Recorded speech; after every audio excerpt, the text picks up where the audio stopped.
नमस्कार प्यारे छात्रों, आप हैं Rajkumar Patel sir YouTube channel पर और हम पढ़ रहे हैं एडकेट अभ्यास पुस्तिका।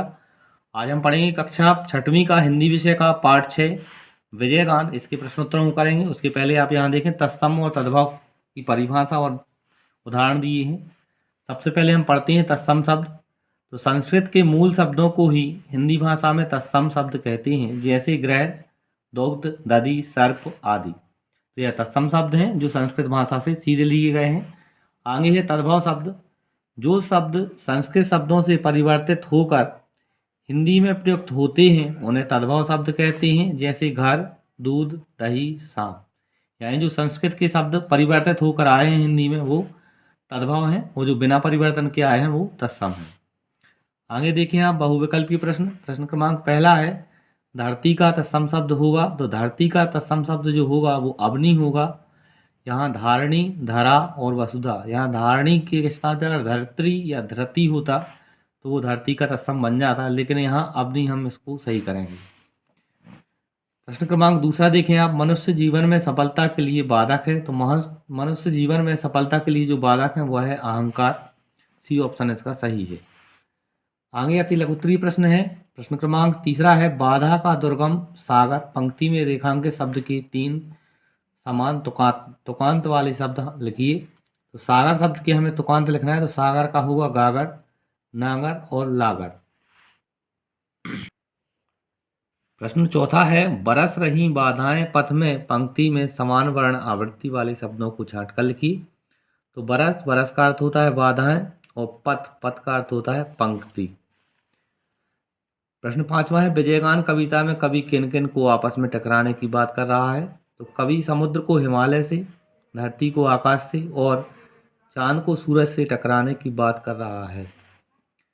प्रश्न छठवां है तलवार की धार पर चलना। मुहावरे का अर्थ लिखकर वाक्य में प्रयोग कीजिए। तो तलवार पर चलना मुहावरे का अर्थ होता है मुश्किल काम करना। प्रयोग है आजकल राजनीति तो तलवार की धार पर चलने के समान है। आगे लघुत्तरीय प्रश्न देखें आप। प्रश्न सातवां है निम्नलिखित पंक्तियों में तपस्वी की कौन कौन सी विशेषताएं बताई गई हैं। यहाँ 4 पंक्तियां दी हैं, उनमें हमें तपस्वी की विशेषताओं को बताना है।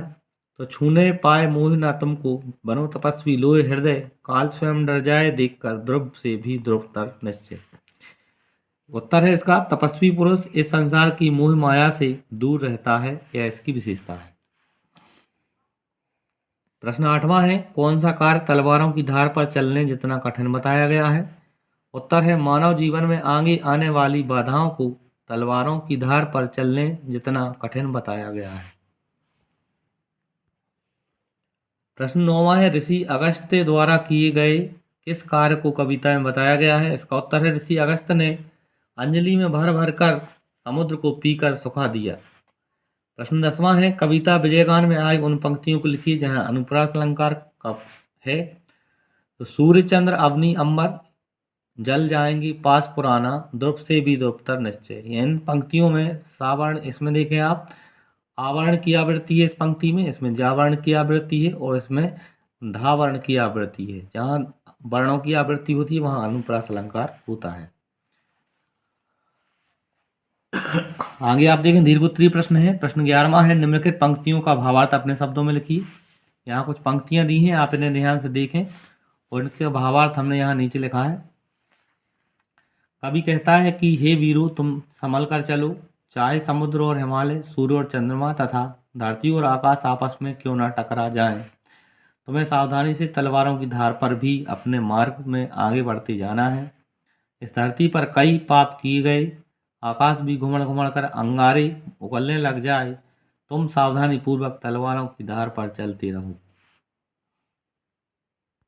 आगे 12वां प्रश्न है विजयगान कविता का सार अपने शब्दों में लिखिए। भावार्थ है इसका कवि का आशय है कि श्रेष्ठ वीरों को विजय के मार्ग पर बाधाओं की चुनौतियों को स्वीकार करते हुए आगे बढ़ते जाना चाहिए। मनुष्य जीवन एक महासंग्राम है, साहस पूर्वक आसानी से आगे बढ़ते जाना चाहिए। इस तरह से प्यारे छात्रों इस पाठ के प्रश्नोत्तरों को हमने पूरा किया।